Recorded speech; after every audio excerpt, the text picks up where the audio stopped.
2020년 4월 16일 목요일, 오늘도 변함없이 저녁 기도회로 함께 하시는 성도님들을 주님의 이름으로 축복합니다. 오늘은 믿음의 사람들 7번째 시간으로 히브리서 11장 22절과 창세기 37장 1절로 5절 그리고 39장 1절로 6절의 말씀으로 은혜를 나누기 원합니다. 말씀을 들은 후에는 반드시 119 기도 제목을 가지고 함께 기도해 주시기 바랍니다. 창세기 37장에서부터 요셉의 이야기가 시작됩니다.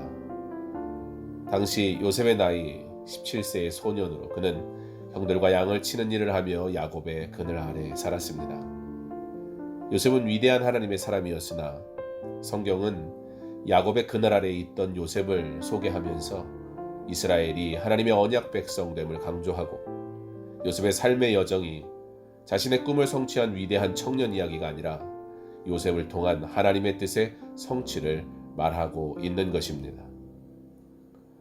성경은 절대 인물 중심의 내용이 아닙니다.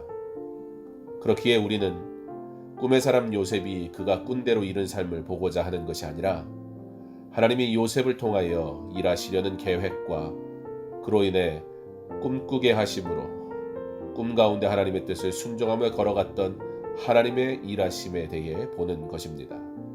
그러므로 우리는 요셉이 꿈을 꾸었다 말하지 않고 하나님께서 그에게 꿈을 꾸게 하셨다고 말할 수 있습니다.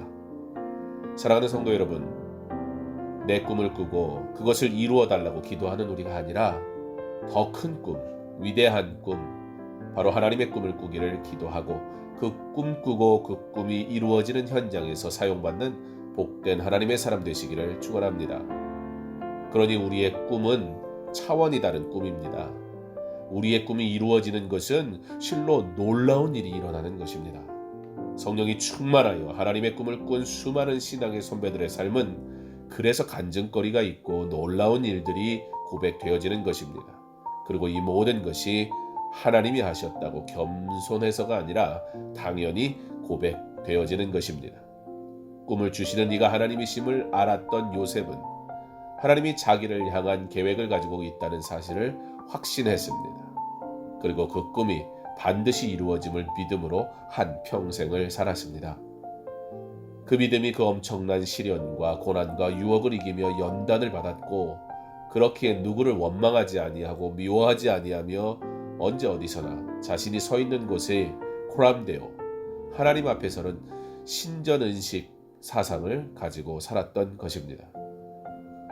창세기 37장에서 요셉이 형들의 미움을 받아 이스마엘 상인들에게 팔려갑니다. 그리고 39장부터 애굽으로 내려간 요셉이 어떤 과정을 거쳐 애굽의 총리가 되고 애굽의 가족 일행이 애굽으로 내려가게 되는지 설명이 나옵니다. 이것은 이미 창세기 15장 13절로 14절에 여호와께서 아브라함에게 이르시되 너는 반드시 알라 내 자손이 이방에서 객이 되어 그들을 섬기겠고 그들은 400년 동안 내 자손을 괴롭히리니 그들이 섬기는 나라를 내가 징벌할지며 그 후에 내 자손이 큰 재물을 이끌고 나오리라는 말씀의 성취를 위하여 요셉을 애굽으로 보내신 것입니다. 성경 전체의 역사는 하나님의 구원 계획의 약속과 그 약속의 성취입니다. 이와 같이 하나님의 구속의 역사는 점진적으로 구체화되며 그 끝은 바로 십자가, 바로 예수 그리스도의 죽음과 부활입니다. 희미했던 것이 점차 명확해지고 그리고 결국에는 이루어진 것입니다. 저와 여러분에게 허락된 이 구원은 하나님의 계획과 섭리 가운데 이루어진 것이며 이 구원은 결코 실패하지 않고 누구든지 예수를 믿는 자에게 주어지는 하나님의 큰 선물입니다. 이렇게 요셉의 이야기는 아브라함과 이삭과 야곱을 통해 역사하신 하나님께서 그 약속하신 대로 이루시며 하나님께서 어떻게 우리를 사랑하셨고 우리를 구원하시고자 어떤 계획을 세우고 약속하셨고 그 약속을 어떻게 성취하여 가고 계신가를 말씀하는 우리를 향하신 하나님의 사랑 이야기입니다. 하나님은 그의 약속을 이루기 위해 시대마다 그의 사람을 사용하십니다. 하나님은 그의 백성을 통하여 일하십니다. 우리가 바로 하나님이 찾으시는 한 사람 되기를 원합니다. 그리고 우리의 이야기가 아닌 하나님의 구원의 이야기를 계속 써내려 가기를 원합니다. 우리를 통해 일하시는 하나님께서 영광 받으시기를 원합니다. 히브리서 11장 21절에 이렇게 기록합니다. 믿음으로 야곱은 죽을 때에 요셉의 각 아들에게 축복하고 그 지팡이 머리에 의지하여 경배하였으며, 요셉이 자기 아버지 야곱의 임종의 때가 가까운 것을 알았습니다. 그래서 그는 자기 두 아들을 야곱에게 데리고 갔습니다.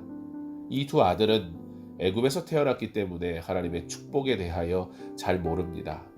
그 자녀들은 어렸을 때부터 아버지의 높은 지위와 그 거대한 부 속에서 축복스럽게 자랐습니다.